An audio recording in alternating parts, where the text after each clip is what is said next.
कैसे यह आरक्षण मिल रहा है और इसके पीछे का कारण क्या है। तो इसके पीछे का जो कारण है उसे आप गंभीरता से समझ लीजिए। धर्म की वजह से यह आरक्षण मुस्लिमों को नहीं मिलता है। धर्म की वजह से यह आरक्षण मुस्लिमों को नहीं मिलता है। सिर्फ मुस्लिम होने से आरक्षण नहीं मिलता है, इसको समझ लीजिए। क्योंकि यह आरक्षण मिलता है समाज में पिछड़ेपन के कारण, कि आप समाज में पिछड़ चुके हैं, इसलिए आपको मुख्य धारा में शामिल करना है, इसलिए यह आरक्षण भी आपको दिया जा रहा है। कुछ मुस्लिम समुदाय इसमें शामिल हैं। कौन कौन से हैं मैं आपको बता देता हूं। वो मुस्लिम समुदाय जिसमें मपिला हैं, अंसारी हैं, कुरैशी हैं, रंगरेज हैं, गुज्जर हैं। गुज्जर कौन से? जो आपको जम्मू कश्मीर में कश्मीर की घाटियों में गुज्जर मिलेंगे जो कि पहाड़ों में रहते हैं, वो इसमें शामिल हैं। इन्हें ओबीसी SEBC लिस्ट में रखा गया है। राज्य तय करते हैं, हर राज्य अलग अलग ओबीसी की सूची बनाता है, लिस्ट बनाता है। जैसे कर्नाटक, केरल, तमिलनाडु, तेलंगाना, पश्चिम बंगाल ने अपनी लिस्ट बनाई है।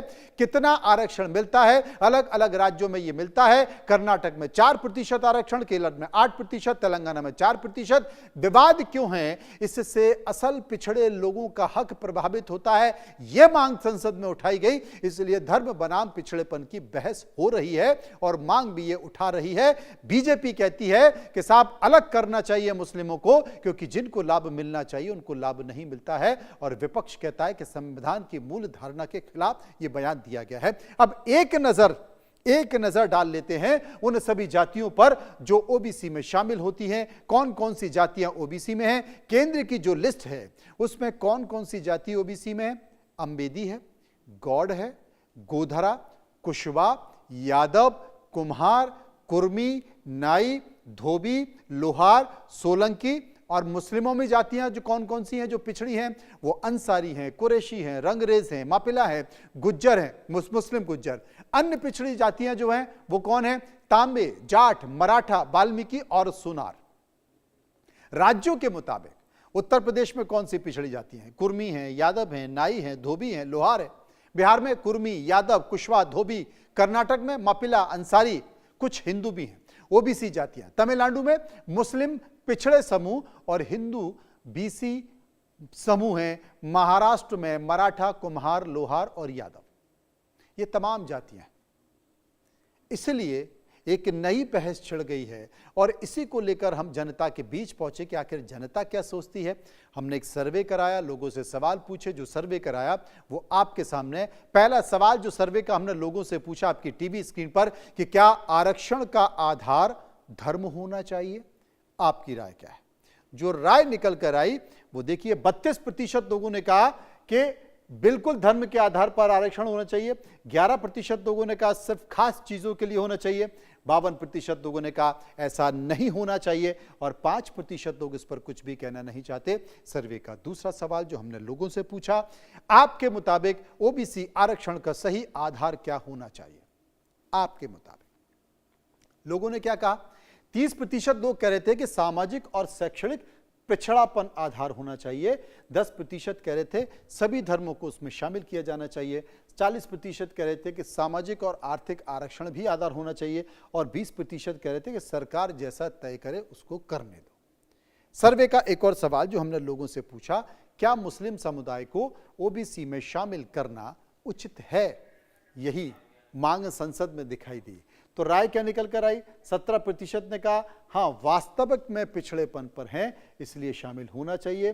33% लोगों ने कहा राज्यों को तय करने दीजिए, वो अपने हिसाब से तय करें। 44% ने कहा नहीं ये पूरी तरह से गलत है, नहीं होना चाहिए। और 6% लोग इस पर कुछ भी कहना नहीं चाहते। सर्वे का एक और सवाल, चौथा सवाल जो हमने लोगों से पूछा, क्या आरक्षण का दायरा अब बदलने की जरूरत आ गई है? 42% लोग थे जो कह रहे थे हाँ समय के हिसाब से अब बदलना चाहिए। 45% ने कहा थोड़ा सा बदलाव होना चाहिए। 10% ने कहा नहीं ऐसे ही ठीक है जैसा चल रहा है। और 3% इस पर कुछ भी कहना नहीं चाह रहे थे। सर्वे का अंतिम सवाल जो हमने लोगों से पूछा वो एक और सवाल जो लोगों से पूछा, 5वां सवाल, कि क्या सरकार को धर्म आधारित आरक्षण की समीक्षा करनी चाहिए? जनगणना तो शुरू हो रही है 1 तारीख से, लेकिन क्या धर्म के आधार पर आरक्षण की समीक्षा करनी चाहिए? लोगों की राय 37% लोगों ने कहा तुरंत करनी चाहिए, इसकी जरूरत है। 25% ने कहा कोर्ट के निर्देश पे होनी चाहिए। 33% ने कहा जरूरत नहीं है, क्यों की जाए। और 5% लोग कह रहे थे कि हम इस पर क्या कहें, हम इस पर कुछ भी कहना नहीं चाहते। चर्चा कर लेते हैं इस पर एक्सपर्ट क्या कह रहे हैं। कुछ मेहमान मेरे साथ जुड़ गए हैं। डॉक्टर कौशल कांत मिश्रा जो कि प्रवक्ता बीजेपी हैं, प्रोफेसर धर्मेंद्र यादव समाजवादी पार्टी के प्रवक्ता हैं, सैयद जब्बाद राजनीतिक विश्लेषक मेरे साथ मौजूद हैं। सबसे समझने की कोशिश करूंगा। सबसे पहले चलता हूं, भारतीय जनता पार्टी के प्रवक्ता कौशल जी मेरे साथ मौजूद हैं। डॉक्टर कौशल, अचानक से संसद में ये मांग उठ गई, मतलब हकीकत में क्या ये मांग है, बीजेपी गंभीरता से विचार कर रही है या पश्चिम बंगाल के कारण ये आवाज आई? देखिए, बीजेपी का क्लियर कट हमेशा से विचारधारा रही है कि धर्म आधारित आरक्षण किसी को नहीं दिया जा सकता। तो ना मुस्लिम को मिल सकता, ना क्रिश्चियन को मिल सकता, किसी को नहीं मिल सकता।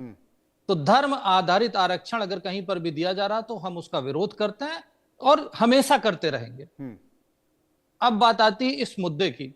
आपको ये समझना पड़ेगा, अभी तक की जो पार्टियां थी, मनोज जी, ये हम आप और जितने दोस्त बैठे हुए सबको मालूम है कि कहीं ना कहीं रिजर्वेशन को वोट बैंक के साथ देखा जाता है। एक पर्टिकुलर ग्रुप को वोट बैंक बना करके उसको आरक्षण दिया जाता है। ये पॉलिसी शुरू से चली आ रही है और अभी तक चल रही है। उस पॉलिसी में वो लोग जो अभी तक डिफाइन नहीं, जैसे कांग्रेस की सरकार थी या इससे पहले की सरकारें जो थी, उनको मुस्लिम में वोट बैंक नजर आता है। वो पूरे मुस्लिम को कभी भी अलग नहीं करना चाहते ओबीसी से, जबकि सच्चाई यह है कि ओबीसी को ऑन एवरेज पूरे देश में लगभग 27% का रिजर्वेशन है। ऑन एवरेज कहीं ज्यादा है कहीं कम है, पर टोटल मोटा मोटा संवैधानिक दृष्टि से 27% रिजर्वेशन है। आज की सिचुएशन में उस 27% का लगभग 8 से 10% आरक्षण जो हमारे हिंदू ओबीसी भाइयों का है वो मुस्लिम ले जाते हैं। ये इसलिए है, मैं कुछ आंकड़े रखना चाहता हूं कि टोटल मुस्लिम पॉपुलेशन जो इंडिया की है उसका 85% जो मुस्लिम है वो ओबीसी में क्वालिफाई करते हैं। इसके अलावा अदर जातियां भी हैं मुस्लिम के। कहीं पर, जैसे आपने साउथ के 4 स्टेट का नाम लिया, जहां पर केरला में मुस्लिम को सीधे सीधे ओबीसी बना दिया गया है। कर्नाटका में जो आप 4% कोटा आप दिखा रहे थे, आपने अपने प्रोमो में दिखाया कि 4%, 3%, 3.5% जो बताया आपने कर्नाटका तेलंगाना की बात की, वो उनके मुस्लिम है, जब मुस्लिम उनको शामिल किया गया है। लेकिन इसके अलावा जो ओबीसी के अंदर आए हैं वो ओबीसी का भेष धर के आए हैं, संविधान का गलत फायदा उठाते हुए आए हैं। आज देश के ओबीसी भाइयों को यह समझना पड़ेगा कि उनका लगभग 8 से 10% का कोटा एक मुस्लिम ले जा रहा है। क्योंकि उनको वोट बैंक के साधने के लिए किया गया। कोई भी जो अभी तक की सरकार है वो कभी इस बात की हिम्मत नहीं करती थी कि इस बात के बारे में कोई चर्चा भी कर सके। लेकिन संवैधानिक बात यह है, अगर आप मंडल कमीशन की बात करते हैं तो मंडल कमीशन का इसेंशियल क्राइटेरिया यह है कि जो भी जातियां, पहली चीज तो यह कि आरक्षण केवल ओबीसी 3 कैटेगरी में हो सकता है, शैक्षणिक रूप से, आर्थिक रूप से और सामाजिक रूप से। अगर कोई शैक्षणिक है तो केवल शैक्षणिक है तो उसको ओबीसी नहीं माना जा सकता। केवल इकोनॉमिक है उसको ओबीसी नहीं माना जा सकता। केवल अगर वो सोशली है उसको भी ओबीसी नहीं माना जा सकता। ये तीनों अगर होगा, यानी कि सामाजिक तौर पे पिछड़ा, आर्थिक तौर पे पिछड़ा और शैक्षणिक तौर पे पिछड़ा अगर कोई है तो उसको ओबीसी माना जाएगा। मंडल कमीशन साहब ने खुद कहा है, उसमें आंकड़े देख लीजिए, मैं मंडल कमीशन को साइट कर रहा हूं। मंडल कमीशन ने सीधे कहा है और इंदिरा साहनी में वो कोटेड भी है कि मेजॉरिटी जो उनकी स्टडी थी केवल हिंदू जातियों पर आधारित थी।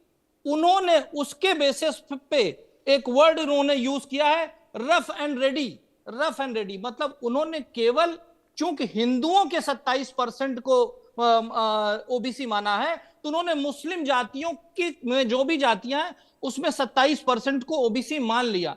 और वो 27% पूरी मुस्लिम पॉपुलेशन का लगभग 85% से ज्यादा है।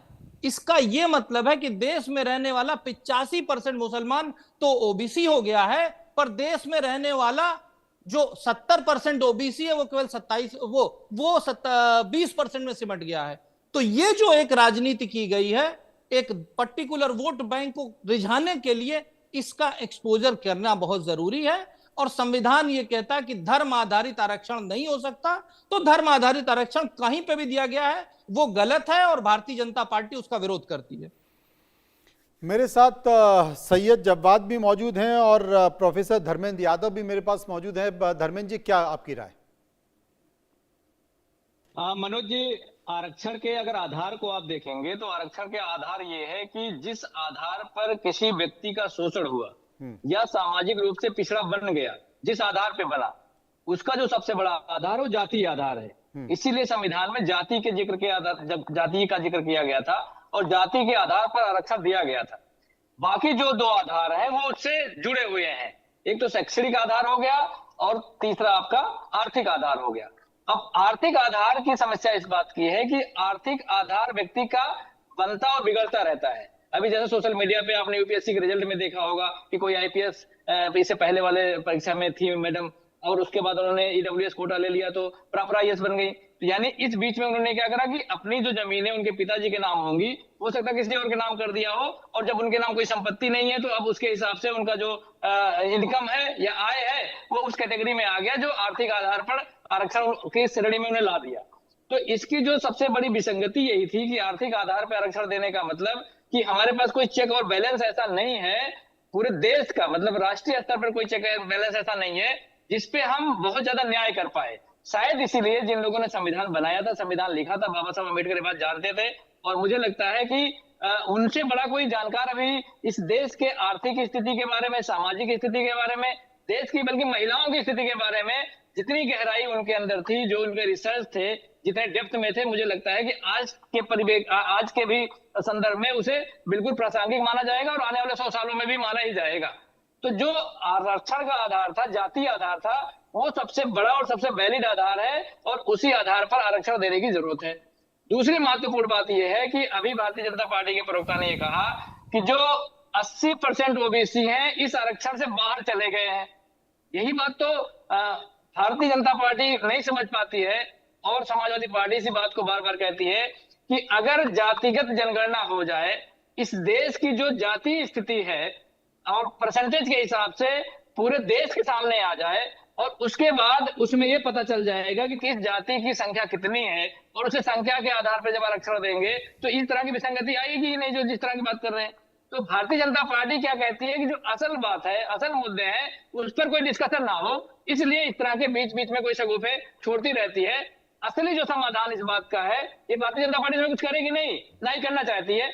असली समाधान इस बात का है कि अगर आप सही मायने में देश को विकसित करना चाहते हैं, अगर सही मायने में आप देश को विश्वगुरु बनाना चाहते हैं, तो इस देश में जो आबादी जिसकी जितनी है उसके हिसाब से उसकी अगर भागीदारी भारत के हर संस्थाओं में नहीं हुई, भारत के हर सेक्शन में नहीं हुई, भारत के हर समाज में नहीं हुई, तो पूरे देश का विकास संभव ही नहीं है। अगर किसी जुडिशरी में आप ले लीजिए, जुडिशरी में पिछड़ी जाति के कितने लोग हैं ये देखना पड़ेगा, शेड्यूल कास्ट के कितने लोग हैं ये देखना पड़ेगा, शेड्यूल ट्राइब कितने हैं ये देखना पड़ेगा, महिलाएं कितनी हैं ये देखना पड़ेगा। अगर उनकी उचित भागीदारी जुडिशरी में नहीं निकल के आएगी तो भारत में न्याय भी संभव नहीं हो पाएगा। तो अगर आप न्यायपालिका को भी सही करना चाहते हैं तो वहां भी इस तरह की व्यवस्था करनी पड़ेगी। भारत का जो लोकतंत्र का चौथा स्तंभ है मीडिया, आप मीडिया में देख लीजिए कि मीडिया में कितने ओबीसी के लोग हैं, कितने शेड्यूल कास्ट के लोग हैं, कितने शेड्यूल ट्राइब के लोग हैं, मतलब मीडिया में भी आरक्षण लागू होनी चाहिए। धर्मेंद्र जी, आप ये कहना चाह रहे हैं? असली देखिए, देश के अगर विकास की आप बात करते हैं और देश को विश्वगुरु बनाने की बात करते हैं, आप अमेरिका का एग्जांपल ले लीजिएगा। आप जाके अमेरिका में किसी भी ऑफिस में जाके चेक करिएगा, जो श्वेत और श्वेत का जो रेशियो होगा, जिनकी उनकी आबादी है उसी आधार पे होगा। आप इस बात को पहले समझने का प्रयास करिए कि अगर इस देश की महिला आबादी 50% है और महिलाओं का रिप्रेजेंटेशन 50% नहीं हो पा रहा है तो उनके साथ न्याय हो ही नहीं सकता है। सैयद जब्बाद, न्याय आपको करना है। सैयद जब्बाद मेरे साथ मौजूद है। सैयद जब्बाद साहब, बीजेपी के सांसद ने संसद में बड़ा मुद्दा उठाया है, कहा है कि साहब आरक्षण का दुरुपयोग हो रहा है धर्म के आधार पर। देखिए, देखिए देश के अगर विकास की आप बात करते हैं और देश को विश्वगुरु बनाने की बात करते हैं, आप अमेरिका का एग्जांपल ले लीजिएगा। आप जाके अमेरिका में किसी भी ऑफिस में जाके चेक करिएगा, जो श्वेत और श्वेत का जो रेशियो होगा, जिनकी उनकी आबादी है उसी आधार पे होगा। आप इस बात को पहले समझने का प्रयास करिए कि अगर इस देश की महिला आबादी 50% नहीं हो पा रहा है तो उनके साथ न्याय हो ही नहीं सकता है। सैयद जब्बाद मेरे साथ मौजूद है। सैयद जब्बाद जी मनोज भाई, सभी को मेरा जय हिंद, जय संविधान। देखिए, इसमें कोई नई बात नहीं है। भारतीय जनता पार्टी का इतिहास हमेशा से आरक्षण विरोधी रहा है। और आपको याद होगा, जब मंडल आयोग लाया जा रहा था तो कुछ लोग उसके आधार पर कमंडल लेकर के आ रहे और खुल करके विरोध था भारतीय जनता पार्टी ने करा, और वो आज भी आरक्षण का विरोध करती। कर्नाटक में जब 2% या 4% आरक्षण को लेकर के बात हो रही थी Y2 कैटेगरी के अंदर, तो भारतीय जनता पार्टी और आदरणीय गृह मंत्री जी ने भी यही शगुफा उठाया था और मुंह की खानी पड़ी। और तीसरी सबसे बड़ी बात, ये कौन से हिंदुओं के ठेकेदार हो गए हैं आरक्षण विरोधी? अभी यूजीसी के अंदर ओबीसी कैटेगरी के लोगों को शामिल कर लिया गया तो तड़पने लगे, खुद सरकार के पुतले फूके जाने लगे। तब कहां चले गए थे? चलिए छोड़िए। अभी आपको याद है, उत्तर प्रदेश में 69,000 शिक्षक भर्ती के घोटाले का जब पर्दाफाश हुआ तो तुरंत बैकफुट पे आ गए और कितना भेदभाव करा। अच्छा चलिए, बड़ा ये कहते हैं बड़ा हिंदू हिंदू हिंदू के, बड़ा दर्द रहता साहब। ये झूठ और मक्कारी को भी, इसको भी एक्सपोज करता हूं। कितनी सेंट्रल यूनिवर्सिटीज हैं, उसमें आपने कितने ओबीसी और एससी एसटी के लोगों को जो है वाइस चांसलर बनाया, रजिस्ट्रार कितने लोगों को आपने बनाया। अभी भी कितने पद जो है एसोसिएट प्रोफेसर, असिस्टेंट प्रोफेसर के खाली हैं। मनोज जी, उस पे आपने एससी एसटी विषय पे बात करवाइए। अरे रुक तो जाइए, बीच में नहीं बोला ना। अब आपने एक कितने बार सब लोगों को अपनी जो अपनी है बात कर लें, उसके बाद पे चर्चा करते हैं। नहीं नहीं, देखिए, हम तो ये तो आज हम डॉक्टर साहब को आज डॉक्टर साहब ने जो बोला है इसकी क्लिप हम निकाल करके रखेंगे। क्यों? क्योंकि दिखाएंगे जिस तरीके से जहर उगलाए हैं इन्होंने ओबीसी समाज के लिए, लोगों के आरक्षण के लिए, वो तो एक्सपोज करेंगे हम। वो ऐसा है, वो तो बताना पड़ेगा ना पूरी भारतीय जनता पार्टी नहीं, आप अगर आप पुरानी फुटेज वीडियो की देखें तो हो सकता है कि जब अर्जुन सिंह थे और वो ओबीसी आरक्षण 27% लेके आए थे तो मिश्रा जी का फोटो भी हो सकता है कि सफेद कोट पहन के मिल गया होगा विरोध प्रदर्शन का। आप ढूंढिएगा, जरूर मिलेगा। मैं नहीं, बिल्कुल हम तो जानते हैं। और अभी तो ये क्लिप जरा चंद्रबाबू नायडू को भी दिखाना पड़ेगी, जिनके सहयोगी दल हैं। वो तो बड़ा मुस्लिम आरक्षण के लिए सिफारिशें करते हैं। समर्थन वापस ले लीजिए ना उनसे, अगर है हिम्मत। अगर है हिम्मत तो चंद्रबाबू नायडू को बोलिए, जो टोपी लगा करके जुब्बा पहन करके नमाज पढ़ते हुए नजर आ रहे थे, 2 अल्फाज बोल करके तो दिखा दीजिए। अब ये काम तो नीतीश कुमार भी कर रहे हैं। ये तो हर राजनीतिक पार्टी का अपना अपना गठबंधन का तरीका है। आप भी देखिए, आप भी ममता बनर्जी के साथ हैं, लेकिन वहां जाकर सभी सीटों पर चुनाव लड़ रहे हैं। तो ये तो गठबंधन की राजनीति है, गठबंधन की राजनीति में चलता रहता है। मिश्रा जी मेरे साथ मौजूद है। मिश्रा जी, ये जो आरक्षण की